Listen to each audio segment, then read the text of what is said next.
Hello friends, मैं हूं सलीम खान, आपका अंग्रेजी ट्रेनर। उज्जवल ऑनलाइन इजी इंग्लिश के क्लास 2 में आपका स्वागत है।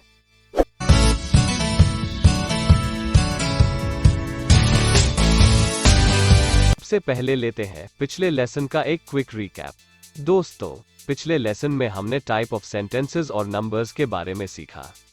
अंग्रेजी में टाइप ऑफ सेंटेंसेस 4 ही प्रकार के होते हैं: affirmative, negative, interrogative and interrogative negative. अंग्रेजी में नंबर्स 2 ही प्रकार के होते हैं: सिंगुलर और प्लूरल।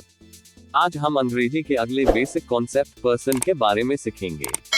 अगर आप भी पर्सन के बारे में अच्छे से समझना चाहते हैं तो वीडियो को एंड तक देखिए। और हाँ, चैनल को लाइक और सब्सक्राइब करना ना भूलें। तो चलिए शुरू करते हैं आज का सेशन। Number C, person. अंग्रेजी में पर्सन 3 प्रकार के होते हैं।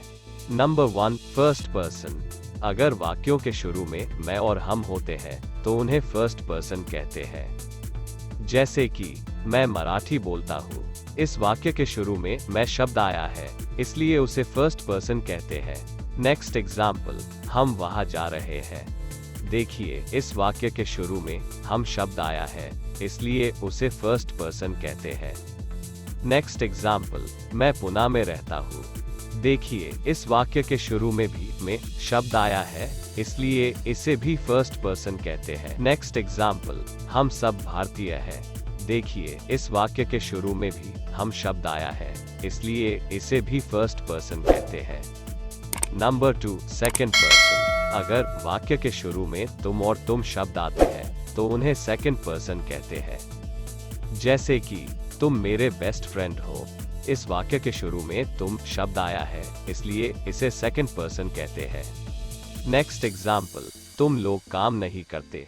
देखिए, इस वाक्य के शुरू में भी तुम शब्द आया है, लेकिन यह तुम प्लूरल है, क्योंकि इस वाक्य में एक से ज्यादा लोगों के बारे में बात हो रही है, इसलिए इसे भी सेकंड पर्सन कहते हैं।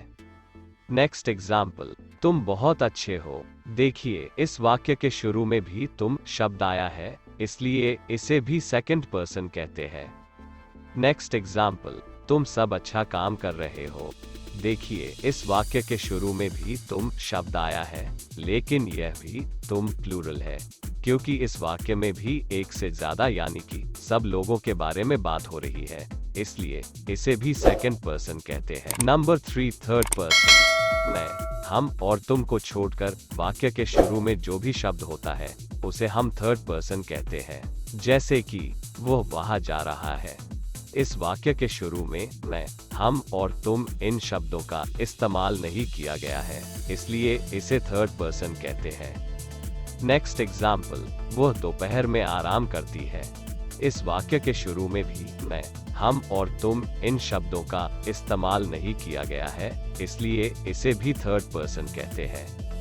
नेक्स्ट एग्जाम्पल, राहुल ने कार बेची है।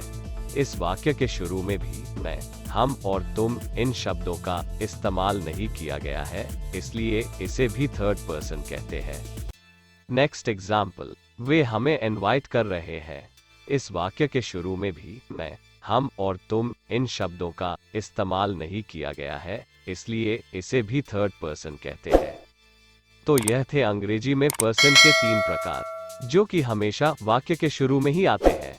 जैसे कि अगर वाक्य के शुरू में मैं और हम आते हैं तो उन्हें फर्स्ट पर्सन कहते हैं, तुम आता है तो उसे सेकंड पर्सन कहते हैं, और मैं, हम और तुम को छोड़कर जो भी शब्द वाक्य के शुरू में आता है उसे थर्ड पर्सन कहते हैं।